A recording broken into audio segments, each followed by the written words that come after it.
अरे मुझे थी मत कही पार था अरे चिल सत्य तू कौन पे एते सेंटी होचु मु तते शेयर करबा को चाहू नथिली। माने कौन कहूच? अच्छा तू रख मु तते परे कॉल करूची। बाय।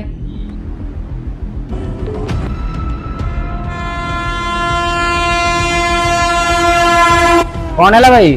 किछि नो मते इमोशनल अटैचमेंट रु दूर रहिबार अछि आ मते लागुची दिने मते सब छाड़ी के पळेबे आ मु हट हे जिवि ते कथा क फुल ट्रैवलिंग तू को एमिति लोक सह मीट हेजु जे तते पसंद आसीथिबो आ हेल्प भी करिथिबो खास करी भलो लोक ऑब्वियसली कोनी जंदी तो से जो स्टेशन रे उलांदी तू सेठी उलाऊ ना तू जो स्टेशन रे उलेऊ सेठी उलेई माने कोन कहया जाऊ कौन मत जो स्टेशन उल्लेबार अच्छी मुझे उल्लेबी सो लाइफ भी गोटे जर्नी आम निजे निजे समस्ते निज डेस्टिनेशन को ही ट्रैवल करती ऑन द वे लोक मैंने मिलबे ओथ कीपिंग ओथ टेकिंग बस सेतिक समय तांको डेस्टिनेशन न आसी थाए आउ जी ता स्टेशन रे उल्लेबो थोड़ी ना से तो कथारे रहइबो सो लेट इट गो तो कथाटा को यात्री ऊपर नथिला लाइफ जी जीवा को चाहूची ताकू जीवा को दियो।